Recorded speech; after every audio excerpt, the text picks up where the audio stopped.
Dicen que hay presencias que solo quieren ser vistas, pero en estas historias, algo quiere algo más. Un dormitorio que nunca estuvo vacío. Un hospital donde una voz sigue llamando después de la muerte. Un reflejo que aprende a moverse solo. Esta noche no vas a escuchar simples relatos, vas a preguntarte si algo, en tu propia casa, está esperando el momento para hacerse notar. Quédate hasta el final y dime en los comentarios cuál de estas historias no te dejaría dormir. La llave giró con un chirrido que pareció rasgar el silencio del vestíbulo polvoriento. Claudia y Martín cruzaron una mirada de complicidad, seguida de una risa nerviosa. El ahorro era considerable, un departamento espacioso en el corazón del centro histórico, con techos altos y molduras antiguas, por una fracción del precio de mercado. El olor a encierro y cera vieja era el precio a pagar, se dijeron. La primera semana fue un torbellino de cajas, pintura y proyectos. Pero cuando cayó la noche y el bullicio de la ciudad se transformó en un rumor lejano, el antiguo edificio comenzó a respirar. Fue en la segunda noche cuando Claudia lo sintió por primera vez. Había sido un día agotador desempacando la vajilla de la abuela de Martín. Cayó en un sueño profundo, pero algo la arrancó de él en la frágil barrera entre la medianoche y la madrugada. No fue un sonido, ni una luz. Fue una presencia. Una densa, opresiva sensación de estar siendo observada desde el vano de la puerta del dormitorio, que siempre dejaban entreabierta. Abrió los ojos, el corazón martilleándole en el oído. La habitación estaba sumida en una oscuridad azulada, solo rota por el tenue reflejo de la farola de la calle en el espejo del armario. No había nadie en la puerta. Pero el aire junto a la cama, de su lado, estaba helado. Un frío seco y estancado que contrastaba brutalmente con el calor de las mantas. Y entonces, un crujido. Un sonido leve, antiguo, como el que hace una tabla de piso de madera noble cuando libera la presión después de años. Un suspiro de la madera. Luego, un segundo más tarde, otro apenas a unos centímetros del primero. Como si alguien, muy lentamente, hubiera trasladado el peso de un pie al otro, quedándose de pie, inmóvil, al lado de su cama. Contuvo la respiración, paralizada. Los ojos, ahora completamente adaptados a la oscuridad, escudriñaron la negrura del umbral. Nada. Solo la sombra profunda del pasillo. Pasaron minutos que se sintieron como horas, hasta que el frío pareció disiparse un poco y el piso dejó de hablar. Solo entonces se atrevió a moverse, a tocar el brazo de Martín, que roncaba suavemente a su lado. Martín, susurró, con la voz quebrada. Hay alguien en la habitación. Él murmuró algo ininteligible, se dio la vuelta y siguió durmiendo. La escena se repitió casi a diario. Siempre a la misma hora, siempre junto a la puerta. Claudia comenzó a dormir con la luz del pasillo encendida, luego con una lámpara de noche. Nada cambiaba. La presencia era intangible pero físicamente palpable, un hoyo de frío en la atmósfera, el crujido ritual de las maderas, la sensación de una mirada cargada de una paciencia infinita. Martín, pragmático y amante de la lógica, atribuyó todo al estrés de la mudanza, a los ruidos de las cañerías antiguas, a las corrientes de aire de un edificio centenario. Son imaginaciones tuyas, Claudia. Este lugar es viejo, hace ruidos. Y tú tienes una imaginación de escritora, decía, besándole la frente. Hasta la madrugada del 10º día. Martín se despertó con una necesidad urgente de ir al baño. La habitación estaba fría, inusualmente fría. Frotándose los ojos, salió de la cama y pisó algo húmedo. Retrocedió, sobresaltado. En el suelo de madera oscura, justo al lado de la cama de Claudia, se dibujaban un par de huellas. Huellas claras, brillantes a la tenue luz que entraba por la ventana. Eran largas, delgadas, con la marca arqueada de unos dedos de pies huesudos y un talón pronunciado.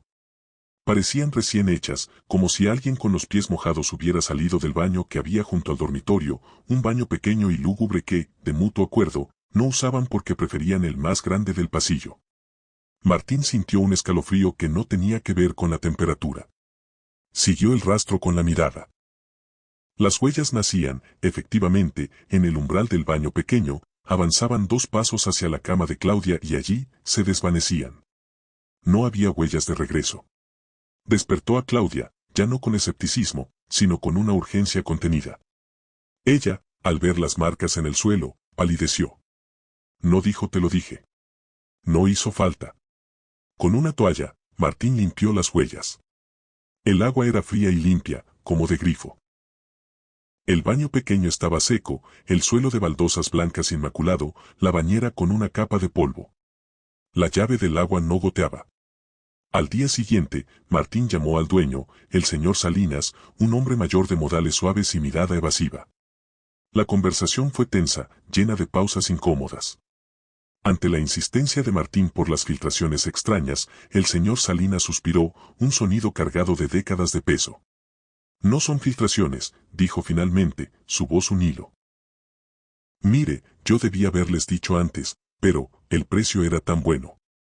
La habitación, el dormitorio principal. No se usaba. Estuvo sellada casi 20 años. Claudia sintió que el frío de la noche se le instalaba en los huesos. ¿Sellada? ¿Por qué? Preguntó Martín, su tono desafiante pero quebrado. El señor Salinas jugueteó con el borde de su sombrero. Vivía allí la señora Elvira. Mi tía. Llevaba en este edificio desde que se construyó, hace más de 70 años. Cuando el barrio empezó a cambiar, a ponerse ruidoso, los demás inquilinos se fueron, los familiares también. Pero ella nunca quiso mudarse. Decía que las casas tienen alma y que el alma de esta era la suya. Se volvió muy recluida. Cerró esa habitación, la suya, y vivía solo en la salita. Hasta que falleció, sola, hace 20 años. La encontramos días después. Hizo una pausa, tragando saliva. Cuando la familia vino a arreglar sus cosas, había algo en esa habitación. Un frío. Una tristeza tan densa que no se podía respirar. Y a veces, de noche, se oían pasos. Pasos lentos, arrastrados, como los de ella los últimos años. Decidimos sellar la puerta. No físicamente, pero la cerramos y no la abrimos más. Hasta ahora, que necesitábamos alquilar el departamento completo. Claudia miró hacia el pasillo que conducía a su dormitorio. Ya no eran solo crujidos o frío. Era Elvira. Una anciana cuyo apego a su hogar había trascendido la muerte, que había sellado su propia habitación en vida y que, al verla abierta, habitada, con una mujer joven en su cama, quizás solo quería reclamar lo que era suyo. No con maldad, sino con la obstinada, desesperada confusión de quien no sabe, o no quiere, irse. Esa noche, Claudia y Martín no durmieron en la habitación. Acamparon en el salón, con todas las luces encendidas. Pero desde el pasillo oscuro, ambos pudieron escucharlo, claro y nítido en el silencio absoluto de la madrugada. El lento, paciente de unos pasos que se transferían el peso, de un pie al otro, eternamente de guardia en el umbral de la habitación que, para alguien, nunca había dejado de ser la propia. Iván siempre había considerado el turno nocturno en el Hospital San Lorenzo como un trabajo tranquilo, casi monástico. Entre las 2 y las 6 de la mañana, los pasillos se sumían en un silencio profundo, roto solo por el zumbido lejano de los fluorescentes y el ocasional susurro de una radio de seguridad. Su rutina era metódica, trasladar equipos, limpiar áreas de almacenamiento y, cuando era necesario, acompañar a pacientes entre salas. Pero todo cambió la primera vez que escuchó su nombre. Fue un martes, cerca de las 3 de la mañana. Iván estaba reponiendo sábanas en el carro junto a la enfermería central cuando un susurro, claro y distinto, atravesó el silencio. Iván. Se volvió, pensando que era Carlos, el otro camillero del turno. Pero el pasillo estaba vacío.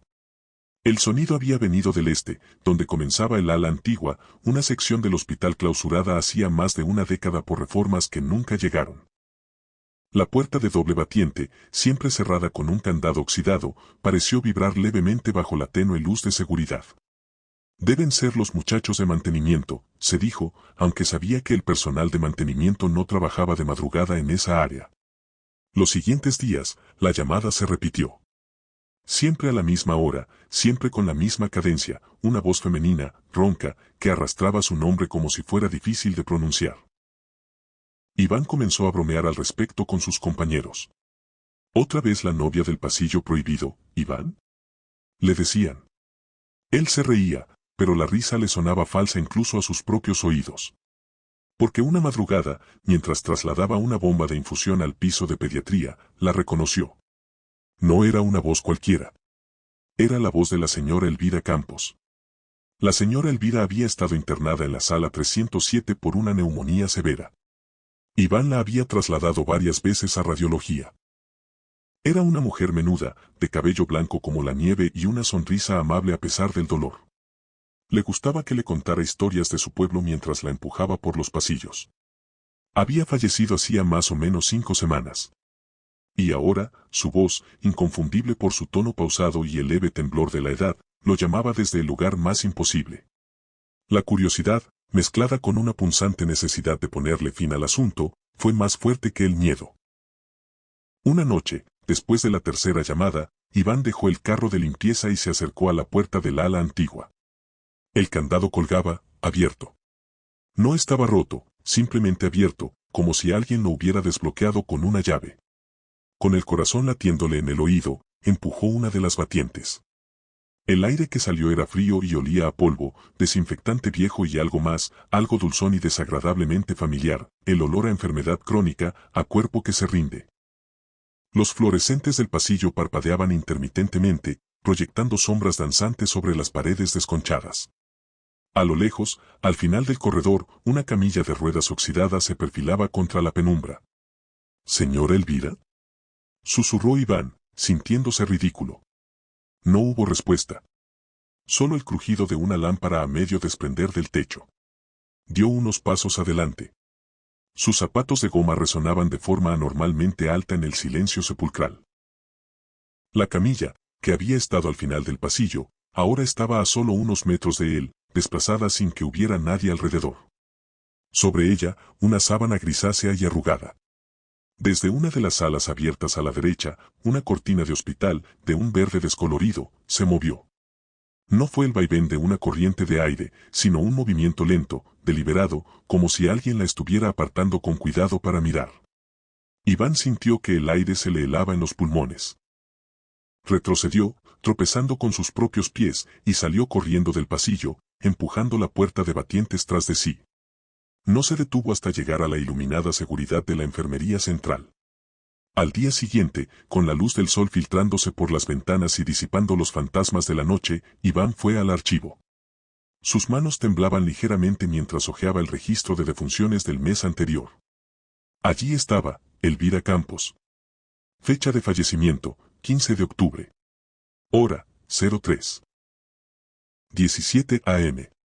La misma fecha y la misma hora exacta en que, por primera vez, había escuchado su nombre susurrado en el pasillo.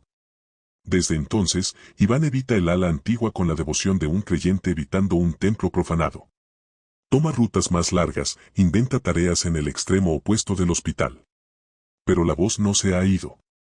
Ya no solo viene del pasillo clausurado. Ahora la escucha susurrando su nombre desde dentro del ascensor de servicio, justo cuando las puertas se están cerrando. La oye entre el rumor del agua en las tuberías de la lavandería, un susurro acuoso y distorsionado. A veces, al pasar frente a las puertas cerradas de las salas de almacenamiento de equipos médicos viejos, la voz emerge, clara y cercana, como si la señora Elvira estuviera al otro lado de la puerta, esperando. Anoche, mientras revisaba un carro de instrumental, vio reflejada en el acero pulido de una bandeja la figura borrosa de una camilla vacía que se deslizaba lentamente por el pasillo a sus espaldas. No se atrevió a voltear. Solo apretó los ojos con fuerza hasta que la imagen en el reflejo desapareció. La voz sigue llamando. Y cada noche, el susurro suena un poco más cerca, un poco más claro, como si quien lo emite estuviera aprendiendo, poco a poco, a cruzar el umbral que separa su mundo del de Iván. Él ya no responde. Sofía había elegido la vida en solitario por una razón, el silencio. Su apartamento, un loft industrial en un edificio antiguo pero reformado, era su santuario. Allí trabajaba como traductora, rodeada de pilas de libros y el suave zumbido de su ordenador. La rutina era su armadura: café a las 8, trabajo hasta la 1, pausa para comer, y luego más trabajo hasta que la luz de la tarde se desvanecía tras los altos ventanales. Todo era predecible, controlable. Hasta que el espejo del baño empezó a fallar. Fue un martes, una tarde gris y monótona. Sofía se lavó las manos después de prepararse un té. Al alzar la vista hacia el espejo ovalado sobre el lavabo, algo chirrió en su percepción. Su reflejo parpadeó. Pero no al unísono con ella. Hubo un retraso infinitesimal, un desfase de tal vez medio segundo. Ella cerró los ojos, los abrió rápidamente. Su reflejo en el espejo cerró los ojos y los abrió con una lentitud deliberada, como si estuviera sumergida en agua espesa. Un escalofrío le recorrió la columna vertebral. Fatiga ocular, murmuró, secándose las manos con más fuerza de la necesaria. Apagó la luz y salió del baño, decidida a ignorarlo. Pero la anomalía persistió. Se convirtió en un juego malsano. A veces, al cepillarse el cabello, su reflejo bajaba el cepillo un momento después. Otras veces, parecía que su imagen respiraba de forma independiente, el pecho subiendo y bajando en un ritmo ligeramente distinto al suyo. Sofía empezó a evitar mirar directamente al espejo, usando solo su visión periférica para guiarse. Hasta que llegó el día en que sonrió.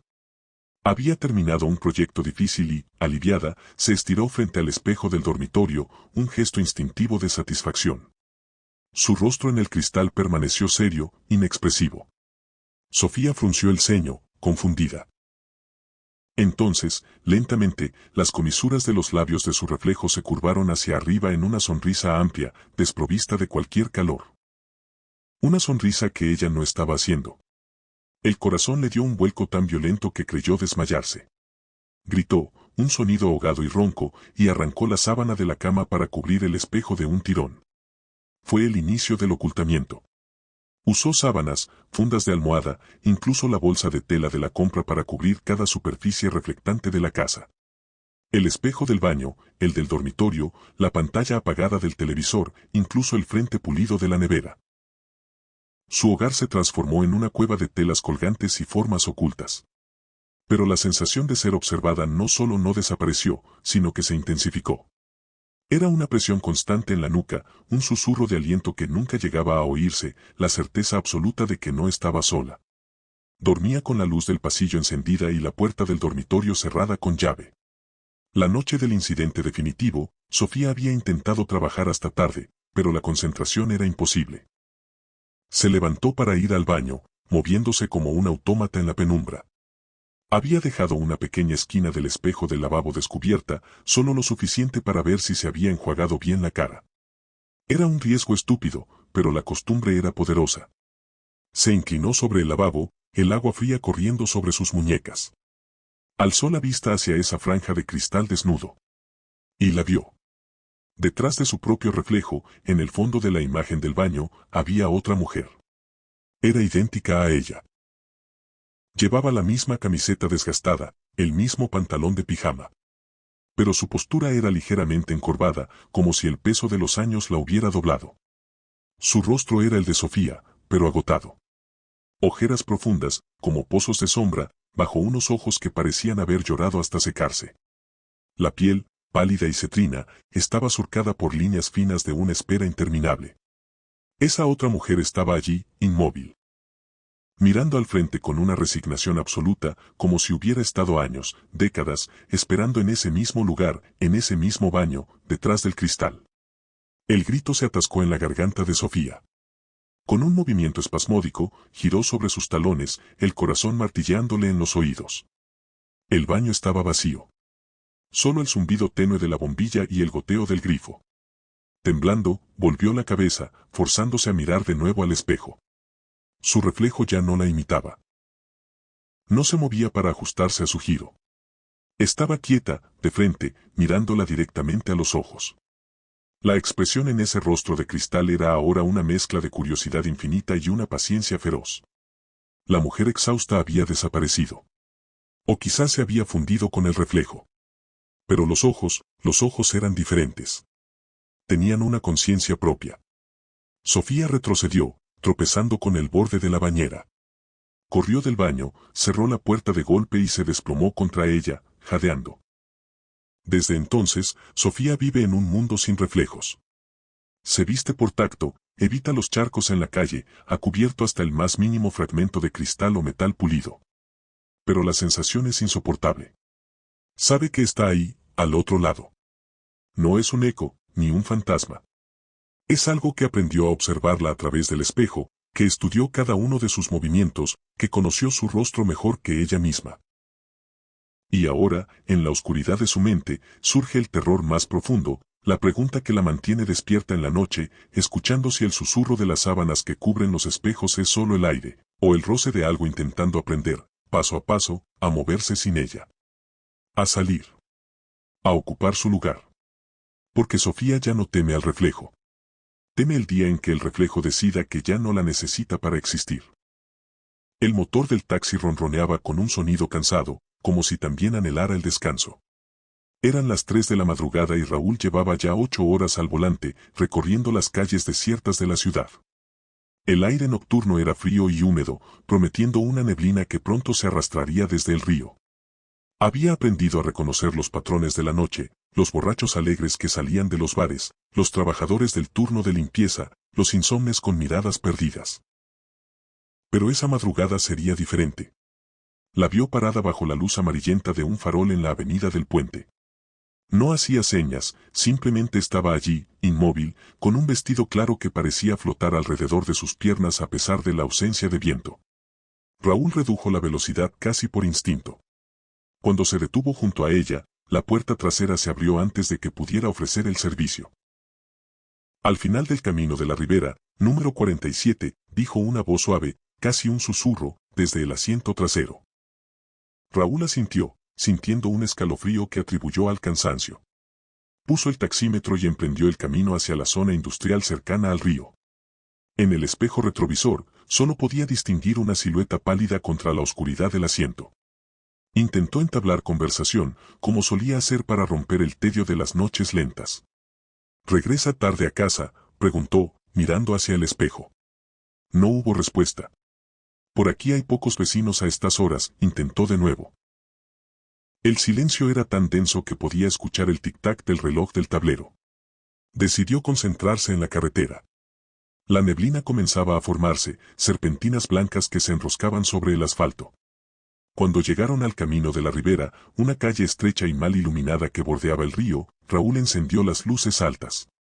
Las casas aquí eran viejas, algunas abandonadas, otras con fachadas descascaradas que parecían observar con ojos ciegos. Es la última, donde termina la calle, indicó la voz desde atrás, tan cerca que Raúl dio un salto. No había sentido su aliento, ni movimiento alguno. El número 47 era una casa de 2 pisos con el jardín descuidado y las ventanas oscuras. Raúl detuvo el taxi frente a la verja oxidada. Son 15,20 €, anunció, volviéndose hacia la parte trasera. El asiento estaba vacío. Parpadeó, confundido. ¿Había escuchado la puerta abrirse? Miró hacia la casa y vio la figura del vestido claro cruzando el jardín hacia la puerta principal. Sin pensarlo, apagó el motor y salió del vehículo. Señorita. Olvidó pagar, gritó, corriendo hacia la verja. La figura no se detuvo. Raúl empujó la verja, que crujió con un sonido metálico enfermizo, y avanzó por el sendero de piedras desniveladas. La neblina era más espesa aquí, oliendo a agua estancada y tierra húmeda. Cuando llegó a la puerta principal, esta estaba cerrada. No había luz en el interior, ni sonido alguno. Señorita, llamó, golpeando la puerta de madera gastada. Solo el eco de sus propios golpes respondió. Frustrado, regresó al taxi, preguntándose si había sido víctima de algún extraño ardid para evitar pagar la carrera. Durante el resto de su turno, no pudo sacarse de la cabeza la imagen de aquella mujer silenciosa y la sensación de vacío que había dejado en su vehículo. 3 días después, en la parada de taxis frente a la estación, Raúl compartía un café con Luis, un taxista veterano con más de 20 años en las calles. La conversación derivó hacia pasajeros extraños, y Raúl mencionó, casi como una anécdota, a la mujer del vestido claro en el camino de la ribera. El rostro de Luis se tornó pálido. Dejó su taza sobre el capó del taxi con un temblor en la mano. ¿Número 47? Preguntó, su voz apenas un susurro. Raúl asintió, sintiendo como el aire a su alrededor parecía espesarse. Llevo recogiéndola desde hace 12 años. Confesó Luis, mirando hacia el río como si pudiera verlo desde allí.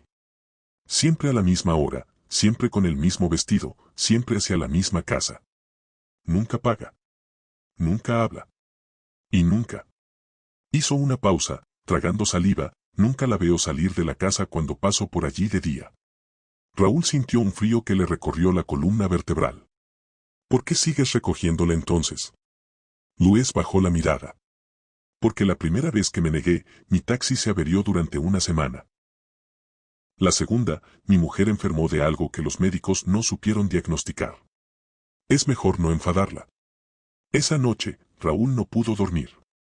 Al amanecer, fue a la biblioteca municipal y comenzó a investigar.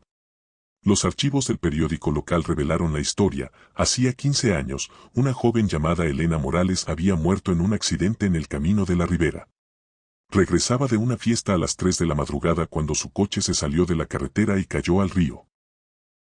Su cuerpo nunca fue recuperado. La casa número 47 había sido la de sus padres, quienes murieron años después sin haber superado nunca la pérdida.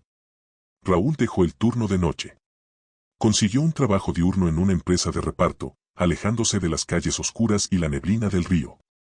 Pero la ciudad tiene sus formas de recordarnos lo que intentamos olvidar. A veces, cuando entra en su coche personal por las mañanas, encuentra el asiento del acompañante ligeramente hundido, como si alguien se hubiera sentado allí momentos antes. Otras veces, al recoger a su hija del colegio, la pequeña le pregunta quién es la señora pálida que a veces ve sentada atrás cuando llueve. Pero es en las mañanas después de las noches de niebla cuando sucede lo más inquietante. Raúl abre la puerta de su taxi viejo, el que guarda en el garaje y apenas usa ya, y encuentra el asiento trasero húmedo, no con la humedad del aire, sino con esa humedad fría y penetrante que huele a río y a algas. Y en el centro del asiento, una mancha de agua con una forma casi perfecta, como si alguien se hubiera sentado allí con la ropa empapada, esperando un viaje que nunca termina. Algunas madrugadas, cuando el insomnio lo mantiene despierto, Raúl se asoma a la ventana de su dormitorio y mira hacia el río. Y piensa que tal vez algunos viajes no tienen destino, solo la repetición eterna del trayecto, la esperanza vana de llegar a un hogar que ya no existe. Y en la distancia, bajo la luz de la luna, cree ver a veces una figura pálida junto a la orilla, esperando bajo un farol que parpadea con un ritmo cansado, como un corazón que no sabe que ha dejado de latir. El edificio de la calle Soledad número 7 olía a polvo, a tiempo detenido y a humedad antigua. A Laura le pareció un buen refugio, un lugar donde empezar de nuevo lejos de las deudas y las miradas de lástima. Tomás, de 5 años, con sus ojos grandes como lunas llenas, no dijo nada cuando cruzaron el umbral por primera vez. Solo apretó más fuerte la mano de su madre. Los problemas comenzaron una semana después de instalarse. Tomás, que solía dormir profundamente, empezó a despertarse con los ojos brillantes de una excitación extraña.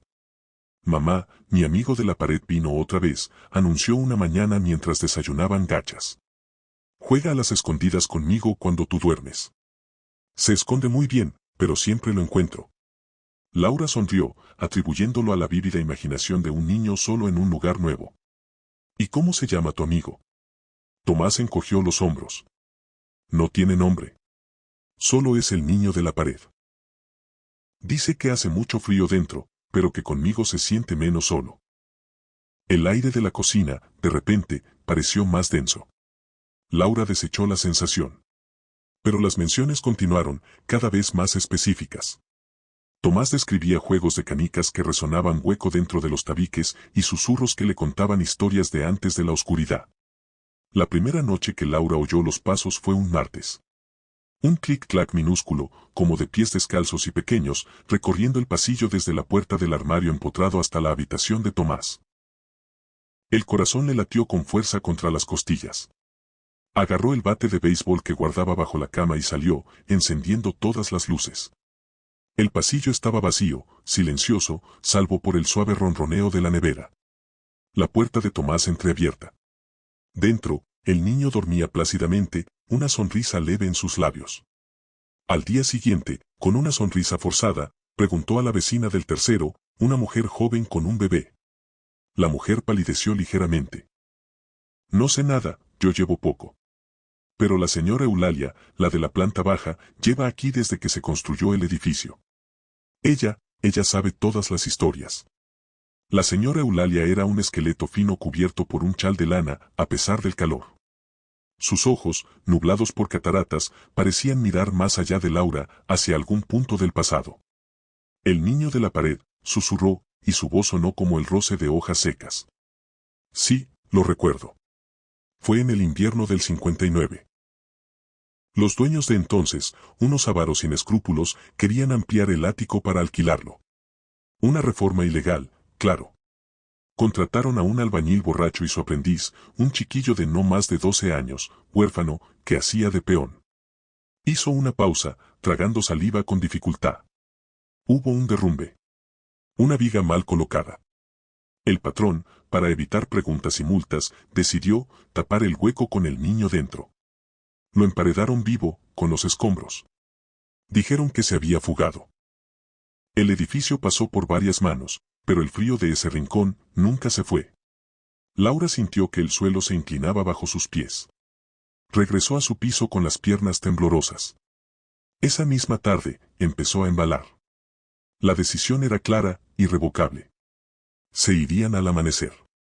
Tomás observó el caos de cajas con una expresión inusualmente seria. Nos vamos, cariño, dijo Laura, tratando de que su voz sonara alegre. Encontraremos un sitio mejor, con un parque cerca. El niño negó con la cabeza, lentamente. No podemos irnos. Claro que sí. Es por nuestro bien. No, insistió Tomás, y su voz tenía una firmeza que no le conocía. Mi amigo no puede salir. Las paredes son su casa ahora. Él dice que si me voy, se quedará solo otra vez. Solo y con mucho frío, para siempre. El pánico, gélido y afilado, se clavó en el pecho de Laura. Tomás, eso no es un amigo. Es un recuerdo triste. No podemos quedarnos con los recuerdos tristes. Pero el niño se encerró en un mutismo terco. Esa noche, Laura apenas pudo cerrar los ojos. El aire era pesado, cargado de una expectación opresiva. Y entonces, empezaron los golpes. No eran fuertes. No eran violentos. Eran suaves, rítmicos, desesperadamente humanos. Venían de la pared que compartía la cabecera de su cama con el pequeño armario. Un código lento, pausado. Como unos nudillos diminutos pidiendo permiso para salir o suplicando que no se fueran. Laura se sentó en la cama, paralizada, la mirada fija en la superficie desconchada del yeso. Los golpes continuaron, y entre uno y otro, creyó oírlo, un suspiro leve, el eco de un llanto ahogado en tierra y calorías. No era una amenaza. Era una súplica antigua, la de un niño que solo quería jugar, que había encontrado, décadas después, a alguien que podía verlo. Tomás apareció en la puerta, iluminado por la luz de la luna que entraba por la ventana. No parecía asustado. Solo triste. Te está diciendo adiós, mamá, murmuró. Pero a mí me pide que me quede. Laura miró a su hijo, luego a la pared que latía con esos golpes fantasmales. Comprendió, con un horror que la desgarraba por dentro, que no se enfrentaba a un espectro malévolo, sino a una soledad tan absoluta que había trascendido la muerte. Y que esa soledad había enredado sus dedos de sombra alrededor del corazón de su hijo. Al amanecer, las cajas seguían empacadas. Laura, con ojeras profundas y una determinación nacida del miedo más visceral, llamó a un sacerdote y luego a un maestro de obras. No se irían. Pero destrozarían la maldita pared. Sacarían, por fin, los huesos olvidados y les darían paz. Y quizás, solo quizás, podrían liberar a su hijo del amigo que no podía seguir jugando entre los ladrillos. Porque algunos fantasmas no quieren hacer daño. Solo quieren que alguien, al fin, los encuentre. El taller de Andrés olía a polvo, a cera para muebles y a ese aroma metálico y dulzón del óxido que desprendían las cintas magnéticas. Era un santuario de voces olvidadas, de risas fosilizadas en óxido de hierro y de conversaciones que el tiempo había convertido en susurros fantasmales. Andrés era un restaurador meticuloso, un arqueólogo del sonido que devolvía la claridad a grabaciones familiares, sermones y viejos programas de radio. Su mundo era un ciclo constante de limpieza mecánica, baños químicos suaves y luego la magia digital, eliminando el crepitar de la edad como quien quita el polvo a un retrato. La cinta sin etiquetar llegó en un lote de cintas de carrete abierto que compró en un mercadillo. Era una VASF de los 70, la carcasa de plástico blanco ya amarillenta. No tenía ninguna inscripción, ni una simple fecha. Cuando la colocó en el reproductor Revox, el primer sonido fue el silbido plano del ruido de fondo, y luego, emergiendo como figuras de una niebla, las voces. Era una pareja. Discutían en voz baja, con una urgencia sofocada. Las palabras eran difíciles de descifrar al principio, ahogadas por capas de deterioro. No puede seguir así, decía la voz masculina, cargada de una fatiga profunda. Él lo sabe, susurraba la femenina, con un temblor que no era solo de la cinta. Andrés ajustó los filtros del software, limpiando capas de suciedad acústica. Con cada pasada, la discusión se hacía más nítida, más íntima, más incómoda. Hablaban de un secreto, de algo enterrado. Y entonces, entre un chasquido de la cinta y un pico de estática, lo oyó. Un susurro, casi imperceptible, incrustado en el ruido blanco, justo después de que la mujer dijera nunca estaremos a salvo. Andrés. Se detuvo.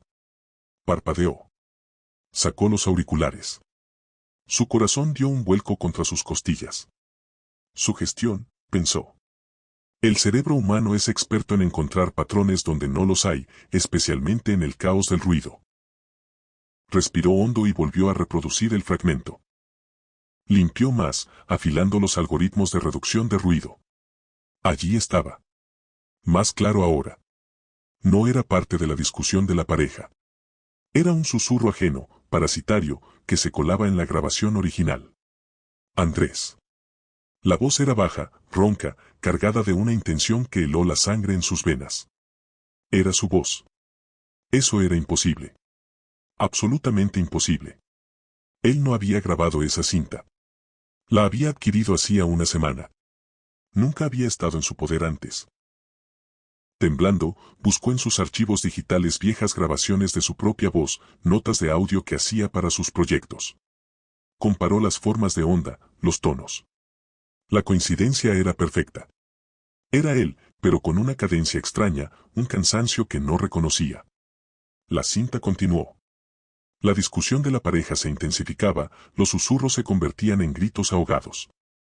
Y entonces, un sonido seco y nítido cortó la grabación. Un golpe.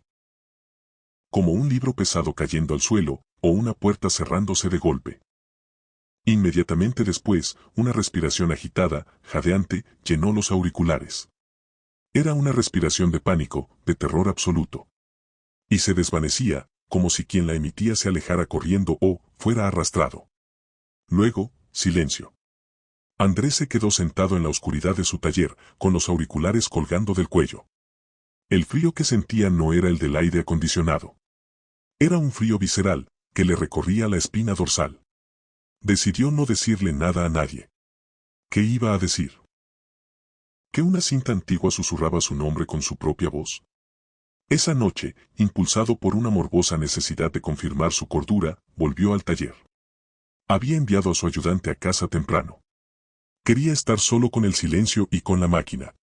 Reprodujo la cinta una vez más, a volumen bajo, mientras revisaba unas bobinas en su mesa de trabajo. La discusión, el susurro de su nombre, el golpe seco, la respiración agitada. El ciclo sonoro se repetía, una y otra vez, cada vez más familiar, cada vez más aterrador. Justo cuando la respiración agitada llegaba a su punto más intenso en los altavoces, lo oyó. Detrás de él. No a través de los altavoces. No en los auriculares. En la habitación. Un golpe seco y nítido. Como un libro pesado cayendo al suelo de la estantería de herramientas. Se paralizó. El aire se espesó hasta hacerse irrespirable. No se atrevía a girarse. Sus músculos estaban hechos de piedra. Y entonces, llenando el pesado silencio que siguió al golpe, llegó el sonido. Una respiración agitada, jadeante. Exactamente como en la cinta. El mismo ritmo, la misma cualidad de pánico estrangulado. No venía de ningún lugar específico. Flotaba en el aire, llenando el taller. Andrés sintió un grito atorado en su garganta. Finalmente, con un esfuerzo sobrehumano, giró la cabeza. La habitación estaba vacía. Las herramientas colgaban ordenadas, las pilas de cintas estaban intactas. Solo la pantalla del ordenador brillaba débilmente, mostrando la forma de onda de la grabación maldita. Temblando de pies a cabeza, corrió hacia la puerta, la abrió de un tirón y salió al fresco aire de la noche, sin mirar atrás. Regresó al mediodía siguiente, con el sol alto. Se sentía ridículo, avergonzado de su propio miedo. Había sido su imaginación, sin duda. El estrés, la sugestión. Decidió hacer una copia de seguridad final de la cinta y luego guardarla, olvidarla para siempre. Conectó el Revox, rebobinó la cinta y presionó play, solo para asegurarse de que el archivo digital era fiel. Los primeros segundos eran normales, el ruido de fondo, el inicio de la discusión de la pareja. Pero entonces, algo cambió. La calidad del sonido era diferente. Más clara, más inmediata. Como si hubiera sido grabada con un equipo mejor, con un micrófono más cercano. Y los sonidos, eran nuevos. Se oía el crujido de las tablas del suelo del taller. Su propia respiración, tranquila y concentrada, mientras trabajaba en la mesa la noche anterior. El clic de su bolígrafo al anotar algo. Sonidos cotidianos, íntimos. Su sangre se heló. Esto no estaba antes. Esto era nuevo. La grabación continuó. Se oyó el sonido de la cinta original reproduciéndose en los altavoces a bajo volumen. La discusión de la pareja, el susurro de su nombre, y luego, en la grabación nueva, el sonido de él levantándose de la silla, el crujido del cuero. Un largo silencio, solo roto por su respiración, que ahora en la nueva grabación se volvía más rápida, más superficial. Y entonces, en perfecta sincronía con la cinta original que se escuchaba de fondo en la nueva grabación, llegó el sonido. El golpe seco. Pero en la nueva grabación, se oía con un contexto aterrador, el sonido de algo pesado siendo arrastrado por el suelo detrás de él. Y luego, la respiración agitada, jadeante. Pero ahora, en esta nueva capa de la grabación, no era un sonido aislado. Era su respiración. Capturada en tiempo real, minutos antes, mientras estaba sentado en esa misma silla, escuchando por primera vez el golpe que venía de la oscuridad detrás de él. La cinta había crecido. Había grabado su propio terror. Había absorbido el momento y lo había cosido al pasado de la otra discusión, creando un bucle perverso de causa y efecto donde no podía existir. Andrés retiró lentamente los auriculares. Su mirada se desplazó hacia el Revox, donde la bobina giraba lentamente. Y entonces, en el silencio cargado del taller, el cabezal de grabación del Revox, que debería estar inactivo, descendió con un clic suave y metálico, presionando contra la cinta en movimiento. Estaba grabando. De nuevo. Mónica siempre había sentido una conexión especial con su abuela Lucía, aunque los últimos años de la anciana estuvieron marcados por un distanciamiento inexplicable. Cuando llegó el telegrama anunciando la herencia de la vieja casa en el pueblo de Valdelámpara, sintió una mezcla de nostalgia y alivio. Necesitaba escapar de la ciudad, de las deudas, del ruido constante. La casa de la abuela parecía la respuesta perfecta. El pueblo era un lugar donde el tiempo parecía haberse detenido décadas atrás. Casas de piedra con balcones de madera carcomida, calles empedradas que serpenteaban entre colinas verdes, y un silencio tan profundo que resultaba casi opresivo. La casa de la abuela Lucía se alzaba al final del callejón de los suspiros, una construcción de 2 pisos con ventanas estrechas y un jardín descuidado donde las malas hierbas habían conquistado lo que alguna vez fueron rosales. Los primeros días fueron de una tranquilidad engañosa. Mónica dedicó las mañanas a limpiar, a desempolvar muebles antiguos, a abrir ventanas que no habían visto la luz del sol en años.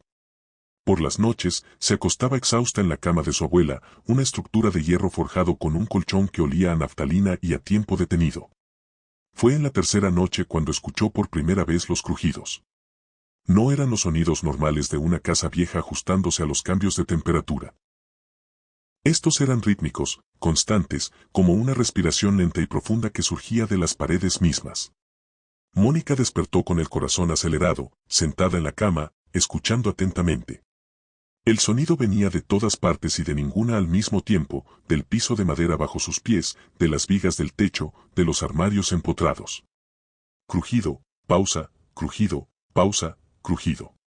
Como un pulmón de madera y yeso inhalando y exhalando. Al día siguiente, notó algo aún más inquietante. Las puertas de la casa, la del armario del pasillo, la de la despensa, incluso la del baño, se movían ligeramente, apenas unos milímetros, pero todas al unísono, como si obedecieran a un mismo ritmo imperceptible. Abría una ventana en la cocina y, al instante, la puerta del estudio se entreabría unos segundos después, sincronizada con el movimiento del aire. Decidió visitar al único vecino que parecía habitar el callejón. El señor Anselmo, un hombre de edad indefinida que cuidaba un huerto de tomates junto a la tapia que separaba ambas propiedades. Su abuela Lucía era una mujer peculiar, le dijo Anselmo mientras le ofrecía una taza de té de hierbas amargas. En los últimos años, nunca la vi dormir. Las luces de la casa permanecían encendidas toda la noche. Y hablaba sola, o al menos eso parecía desde fuera. ¿A quién le hablaba?, preguntó Mónica, sintiendo un escalofrío que no tenía que ver con la brisa fresca de la tarde. Anselmo miró hacia la casa con una expresión que mezclaba pena y cautela. Eso nunca lo supimos. Decía que tenía compañía, que no estaba sola. Pero nadie entraba ni salía de esa casa excepto ella. Los del pueblo empezaron a evitarla. Decían que había traído algo con ella, o que algo se había quedado atrapado allí dentro. Esa noche, Mónica intentó mantenerse despierta. Tomó café, puso música suave, leyó un libro hasta que las letras se volvieron borrosas. Pero el cansancio finalmente venció su resistencia y se hundió en un sueño inquieto y superficial. Fue en ese estado liminal entre la vigilia y el sueño cuando lo sintió. Primero fue un cambio en la presión del aire, como si alguien hubiera abierto una ventana en un cuarto sellado. Luego, el colchón comenzó a ceder lentamente a su lado derecho, hundiéndose bajo un peso que no estaba allí momentos antes. No fue un movimiento brusco, sino gradual, deliberado, como alguien acomodándose cuidadosamente para no despertarla. El aire a su alrededor se volvió denso, pesado, cálido. Un calor que no emanaba de ninguna fuente visible, sino que parecía surgir del espacio mismo junto a ella. Era un calor casi humano, con la cualidad íntima de un cuerpo dormido a pocos centímetros de distancia. Mónica podía sentir la presencia, tangible como una persona real, pero invisible como el viento. Su corazón martilleaba contra sus costillas.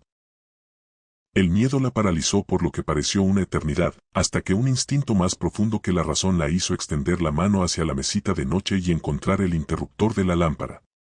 La luz amarillenta inundó la habitación, revelando la cama vacía excepto por ella. Pero la depresión en el colchón seguía allí, profunda y clara, la marca de un cuerpo invisible que aún presionaba el tejido. Mónica saltó de la cama, retrocediendo hasta chocar contra la pared fría. Observó, sin respirar, cómo la hendidura en el colchón comenzó a elevarse lentamente, como si el peso que la causaba se hubiera levantado. Pasó el resto de la noche en el sofá del estudio, con todas las luces encendidas y una vieja radio sintonizada en una estática constante. Los crujidos rítmicos continuaron hasta el amanecer. Al día siguiente, decidida a encontrar respuestas, Mónica fue al archivo municipal. La anciana bibliotecaria, doña Carmen, pareció entristecerse cuando Mónica mencionó la dirección de la casa. Esa propiedad tiene una historia triste, dijo doña Carmen mientras buscaba entre viejos legajos polvorientos. Durante la gran epidemia de gripe de 1918, el pueblo se vio desbordado. El cementerio estaba lleno, la funeraria no daba abasto. Muchas familias tuvieron que improvisar. Encontró un documento amarillento, un plano de la zona con anotaciones a mano. Doña Carmen señaló un área marcada con tinta desvanecida. Tu casa fue construida en 1925, pero antes, en ese mismo terreno, había un gran cobertizo que los vecinos usaron como velatorio improvisado.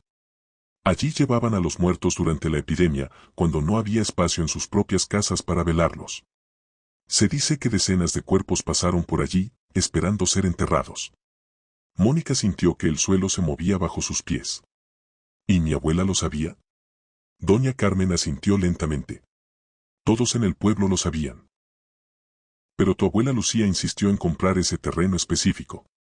Decía que sentía una conexión, que había algo allí que la llamaba.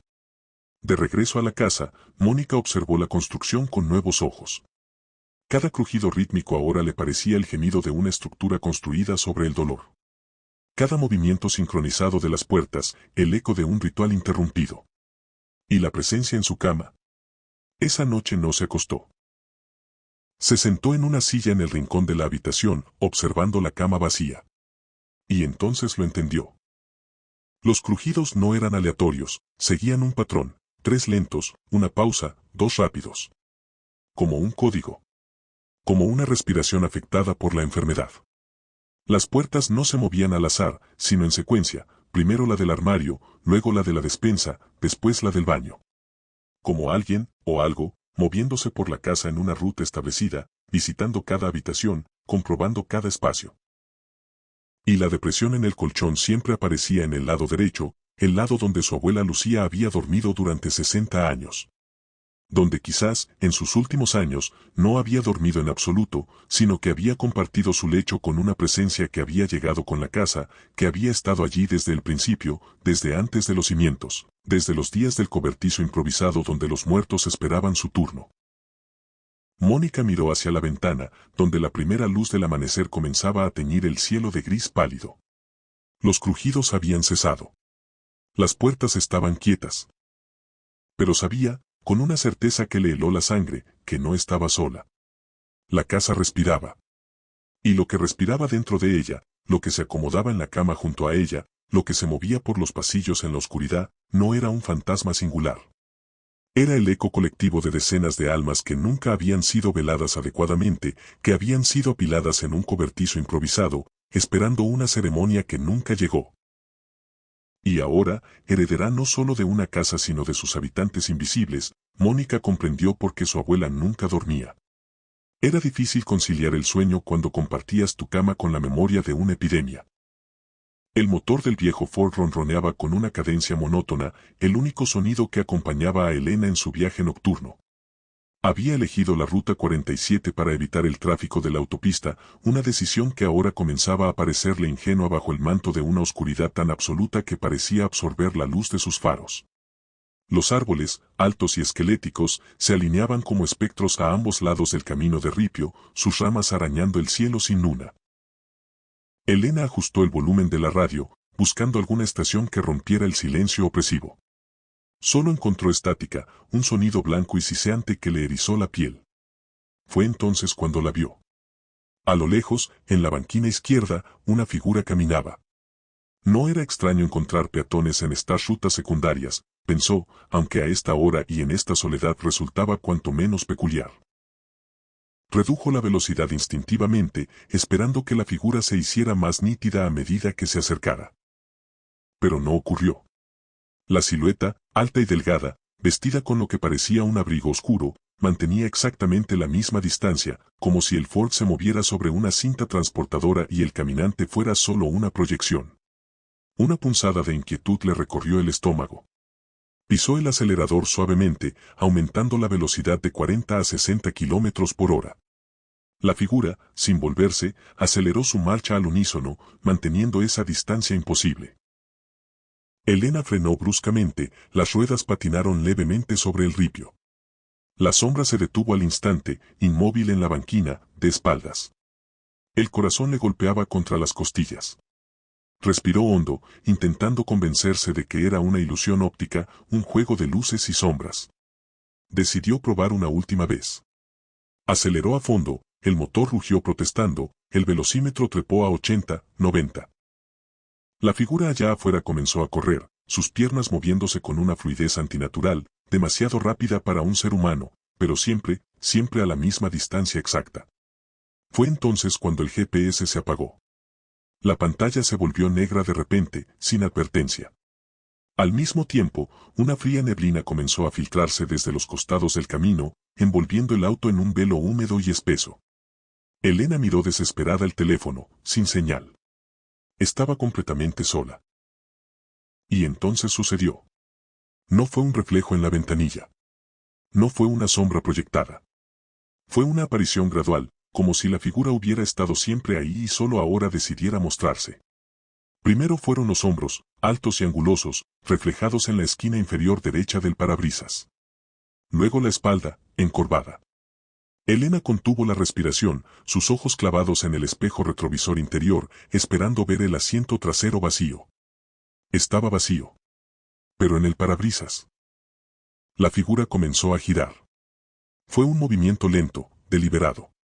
Elena pudo ver los jirones del abrigo oscuro, la palidez cadavérica de un cuello demasiado largo.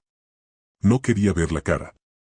Su mente le gritaba que mirara hacia la carretera, que siguiera conduciendo, pero su cuello estaba rígido, sus ojos paralizados.